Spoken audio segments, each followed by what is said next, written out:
Κυρίες και κύριοι, καλησπέρα σας. Καλώς ήρθατε σε μία ακόμη εκπομπή Ευρώπη Τώρα.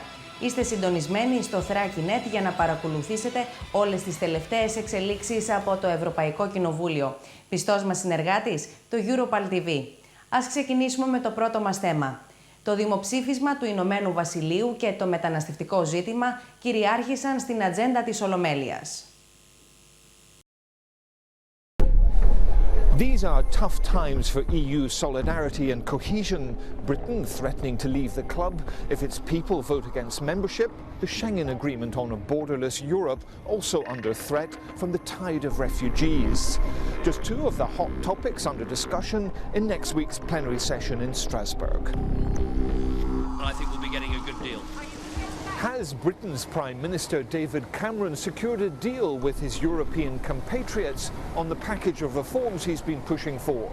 The outcome of tough negotiations on issues like the single market, migrant welfare rights and the depth of integration should be announced in February. On it, potentially, hangs the future of the UK in the EU. In Parliament, there'll be a debate on Wednesday on February's meeting of EU heads of state and government, at which the negotiations with the UK will be the headline topic along with migration.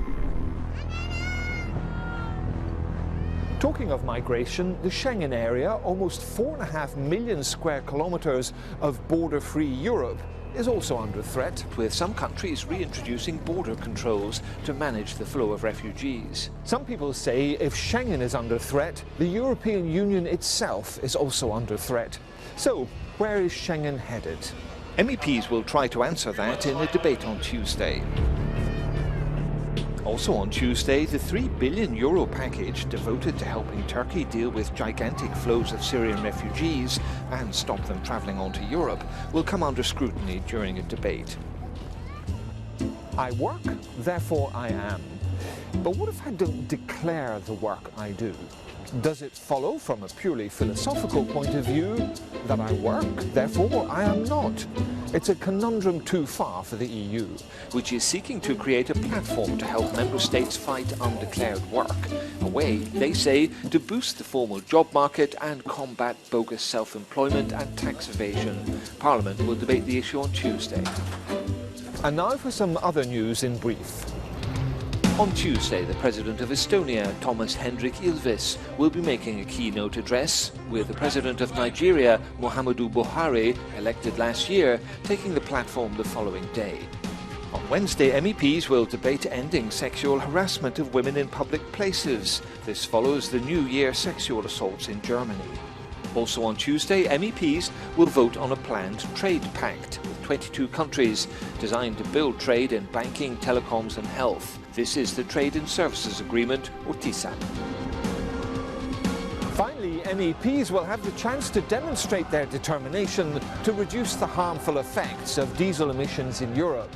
Following the VW emissions fixing scandal last year, they'll vote on a proposal to veto European Commission plans to raise the limits for nitrogen oxides by more than 100%, arguing the rise would undermine the enforcement of existing EU standards. The vote will take place on Wednesday.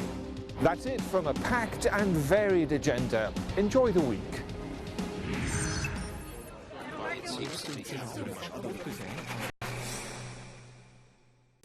Η Ευρώπη ξεκινάει μια νέα εκστρατεία κατά της αδήλωτης εργασίας. Η εκμετάλλευση των εργατών πρέπει να σταματήσει. Europe has a sizable number of jobs and workplaces that are off the radar of the tax and labour authorities. Every year that's an average of just under a fifth of the EU's €13 billion GDP. Policing this is up to individual member states, but with so much cross-border movement of workers, the EU has a significant role to play, as Georgi Pirinski, the Bulgarian MEP steering legislation through Parliament, explains. Perhaps you can just define for me, first of all, what is undeclared work? It is legal work which is performed, but it is not properly declared before the competent authorities. People being employed in undeclared work are very often severely at a disadvantage and are denied basic social and labor rights under law. But also there is a severe impact on the internal market in the sense of unfair competition. And last but not least, this undeclared work denies tax and social security systems of due income. And what sort of companies and economic operations are you talking about here? It is the construction industry, it is agriculture, it is tourism, also the care services, domestic work.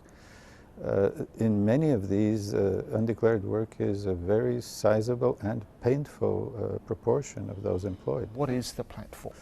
Basically, what the platform is a venue for responsible examination of information, sharing of best practices. Each member state is expected to designate a senior authorized representative who, within the member state, is able to liaise with all the authorities having to do with regulating undeclared work, from labor inspectorates to the tax and social security systems. Member states should feel quite comfortable with the observance of the subsidiarity principle. That is, they are free to either undertake or not undertake any action they consider, but also seeking the value added at union level. Because clearly, especially when it's a matter of cross-border undeclared work, it is not up to simply the possibilities of an individual member state. There has to be this both enhanced information sharing, enhanced examination of experiences. How much undeclared work do you think has arisen as a result, first of the crisis and secondly of austerity measures? The competitive environment in markets has become more acute with the recession. And then there are the structural factors. Let's say the lack of employment in many countries in the eastern, southeastern, southern part of the European Union, and people migrating to countries where more employment is available. And here, again, you see there is a significant degree of unfair practices of companies, operators who contract labor and then put them in precarious working conditions, have them accept conditions which initially were not at all clear that would be actually the way they would be working and living. And again, this is something which has to do perhaps also with austerity measures which have squeezed much of the funds going to, let's say, active market policy measures. So it's a complex set of factors, but very much to do with both structures, recession, and austerity. What would you say at the end of it all to those people who may find themselves working in undeclared work, but who have a job and are grateful for that? There is need of many of these people employed in such work to have where to turn to seek, even if you like, information on their rights, understanding for the problem they are facing, protection. Actually, there are really drastic cases where people suffer physical harm,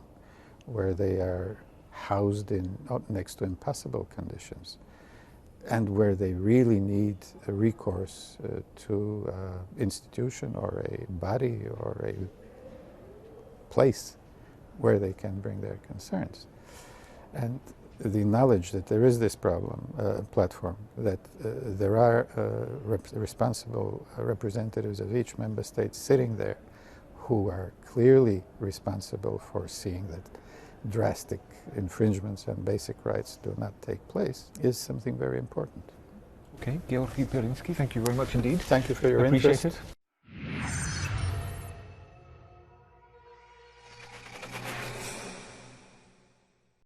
Μιλώντας στην Ολομέλεια του Ευρωπαϊκού Κοινοβουλίου, ο πρόεδρος της Νιγηρίας, Μουχαμαντού Μπουχάρι, αναφέρεται στην ειρήνη που ήρθε στη χώρα του. Παράλληλα, εκφράζει την ανησυχία του για την κατάσταση που επικρατεί στη Λιβύη. Democracy has come to Nigeria to stay, sooner than many of us would have imagined. Nigeria will be counted among the most stable, strong, and virile democracies in Africa. The European Union is Nigeria's main development partner and the pillar of support for the consolidation of democracy and economic development of our country. Both of us believe in peace and security, respect for human rights, democracy, and good governance. I wish to acknowledge that the European Union had severally condemned the activities of extremist groups, including the Boko Haram in Nigeria. It may interest you to know that in a recent meeting I had with the parents of the Chibok girls, I assured them that government would not rest until all the girls are rescued alive and reunited with their families. I must express our serious concern about the alarming situation in southern Libya, which is becoming a strategic time bomb for Africa and indeed Europe.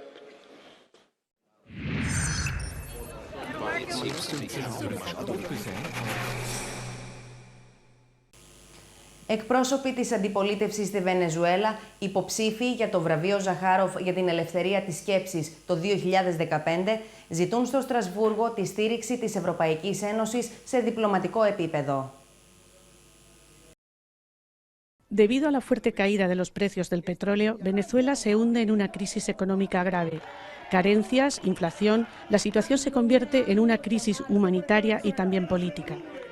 El presidente Nicolás Maduro, elegido en 2013, perdió la mayoría en las elecciones legislativas de diciembre, un gran avance para la coalición opositora Mesa de la Unidad Democrática tras años de manifestaciones. El Parlamento Europeo ha recibido a representantes de esta oposición. Objetivo, impulsar el diálogo. Lo más importante es evitar que haya un conflicto de poderes que bloquee totalmente la salida del país. La salida tiene que ser democrática, tiene que ser a través de un respeto mutuo a los poderes y a través de un diálogo que permita acuerdos. La Mesa de Unidad Democrática quedó entre los 3 finalistas del Premio Sájarov 2015 para la libertad de pensamiento y ha venido a Estrasburgo para pedir el apoyo de la Unión Europea. Toda iniciativa que el Parlamento Europeo tenga para decirle al gobierno venezolano: ojo, hay que atender los problemas de Venezuela, que no es injerencia. Según esta esposa de preso político, el primer paso para alcanzar la democracia sería una ley de amnistía y reconciliación. El Parlamento Europeo da prioridad a la diplomacia y al diálogo en lugar de sanciones económicas.